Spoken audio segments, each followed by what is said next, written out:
చామంతి, ఏంటమ్మా అసలేం జరుగుతుంది కాలేజీలో? ఈ కిడ్నాప్లేంటి, ఆ పోలీసులేంటి? సార్ నేను ముందే చెప్పాను కదమ్మా, ఎలాంటి గొడవలు జరగకుండా ప్రశాంతంగా ఎలక్షన్ జరగాలని చైర్మన్ గారు ఫోన్ చేసి అక్షంతలు వేశారు. ఆయనకి ఏ సమాధానం చెప్తాను? సార్, జరిగిందేంటో నేను చెప్తాను సార్. నిషాని కిడ్నాప్ చేశారని పోలీసులు వచ్చి చామంతిని తీసుకెళ్లారు. కానీ వాళ్ళు నిజానికి పోలీసులే కాదు, నిషా మనుషులు. ఆ నకిలీగాళ్లు చామంతిని నామినేషన్ విత్డ్రా చేసుకోమని బెదిరించారు సార్. గొడవలు క్రియేట్ చేస్తుంది నిషానే సార్, చామంతి కాదు. అసలు ఈ ప్రెసిడెంట్ ఎలక్షన్స్ ని ఇంత ప్రెస్టేజ్ గా తీసుకోవడం ఏంటి? ఏమైనా చేయొచ్చు అనుకోవడం ఏంటి?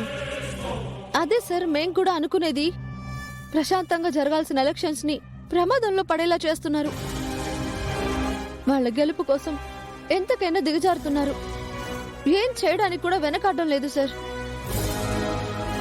ప్రేమ్ సార్ వచ్చి నన్ను రక్షించి తీసుకొచ్చారు కాబట్టి సరిపోయింది. లేదంటే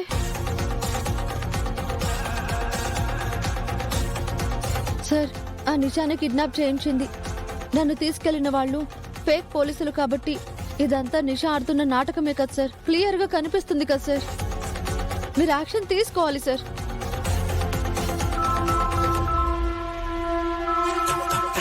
హలో, ప్రిన్సిపల్ గారా? నేనే సార్, చెప్పండి. మీ కాలేజ్ స్టూడెంట్ నిషా కనపడడం లేదని వాళ్ళ ఫ్యామిలీ కంప్లైంట్ చేశారు. వాళ్ళకి నిషాను మీ స్టూడెంట్ చామంతియే కిడ్నాప్ చేసిందనే అనుమానం. అది అనుమానమే సార్, అందులో నిజం లేదు. నిజమో అబద్ధమో చామంతిని విచారిస్తేనేగా బయటపడేది. చామంతిని అరెస్ట్ చేసి తీసుకెళ్లడానికి మీ పర్మిషన్ కోసం ఫోన్ చేస్తున్నాను. సార్, దయచేసి మీరు ఇన్వాల్వ్ కాకండి.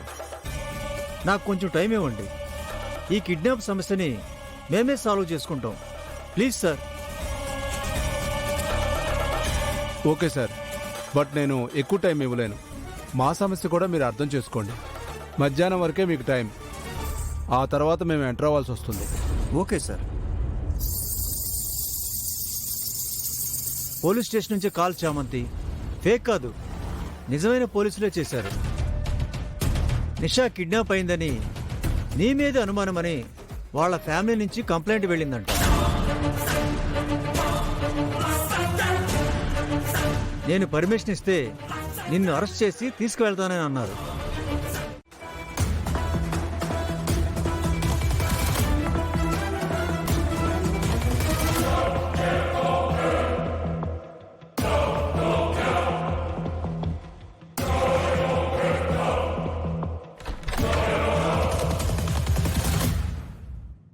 రా ప్రేమ్, ఈ టైంలో నువ్వు కాలేజ్లో ఉండాలి కదా, ఇంటికొచ్చేసావే. నిషా ఈరోజు కాలేజీలో ప్రచారం చెయ్యాలి అని చెప్పింది. నువ్వు సపోర్ట్గా తన పక్కన ఉండాలి కదా. ఏమ్మా, నిషా ఫోన్ చేసి చెప్పిందా? ఏరా, ఎందుకలా అడుగుతున్నావు? అదే అమ్మా, నేను ప్రచారంలో తన పక్కనే ఉన్నానని నిషా ఫోన్ చేసి చెప్పిందా అని అడుగుతున్నాను. మార్నింగ్ తనే ఫోన్ చేసి ప్రచారం గురించి చెప్పింది.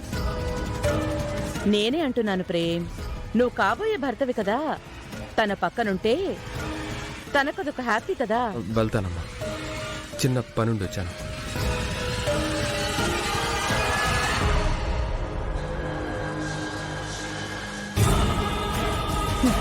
నువ్వు ఎందుకొచ్చావో నాకు తెలుసురా. నువ్వు నిషా గురించి తెలుసుకోవాలని వచ్చావు, కానీ తెలుసుకోలేవు.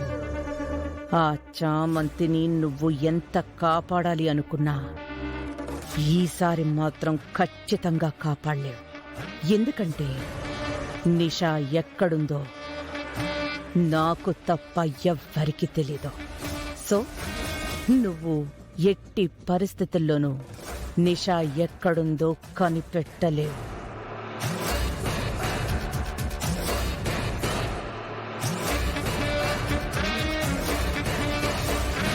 నేను మొత్తం చూశాను చామ్. రూమ్లో అమ్మే ఉంది, ఎవరూ లేరు. పైన ఎవరైనా ఉన్నారా? పైన దీక్ష ఒక్కతే ఉంది బాబు. నిషా కిడ్నాప్ అయిందని నీ మీద అనుమానమని వాళ్ళ ఫ్యామిలీ నుంచి కంప్లైంట్ వెళ్ళిందంట. అవును, ఇంటి నుంచే కదా కంప్లైంట్ వెళ్ళింది అన్నారు. మరి ఇప్పుడు ఆ హడావిడి ఇంట్లో లేదేంటి?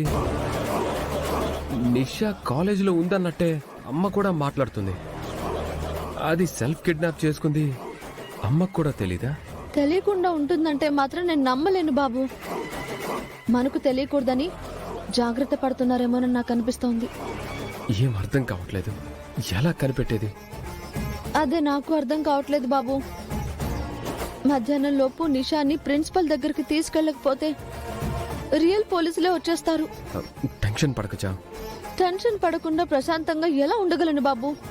నన్ను ఇలా వేధిస్తుంటే నేను ఏం చేయను? పద్మ గారు, లొకేషన్ చెప్తారా? అదేంటి, మా మేడం మిమ్మల్ని పంపించారన్నారు? మీకు అడ్రస్ తెలీదా? అంటే మేడం గారికి చాలా గెస్ట్ హౌస్లు ఉన్నాయి. అప్పటికి మేడం ఫోన్ చేసినప్పుడు అడిగాను, పద్మకి లొకేషన్ పంపిస్తాను అడుగు అన్నారు. నా టైం వేస్ట్ చేయకని టక్కని కాల్ కట్ చేశారు. మా మేడం మీకు లొకేషన్ పెట్టానన్నారే, పంపించలేదా? పంపారండి, మీకు పంపిస్తాను. మీ నెంబర్ చెప్పండి. 96. పంపించానండి. వచ్చిందండి, వచ్చింది. లొకేషన్ వచ్చింది. ఓకే.